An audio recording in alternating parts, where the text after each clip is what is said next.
kalau siapa yang berpeluang untuk meninggal dekat Madinah, buatlah. Video ni adalah khusus untuk kita tengok fadilat meninggal dekat Madinah. Jom kita tengok.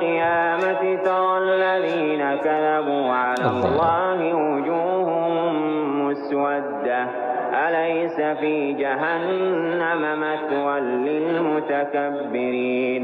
Ini adalah video dekat Baqi'. So kalau siapa yang berpeluang untuk meninggal dekat Madinah, buatlah. Kalau dia mampu untuk mati, matilah dekat Madinah. Bukan sebab Ustaz suruh, bukan nak kena pergi bunuh diri.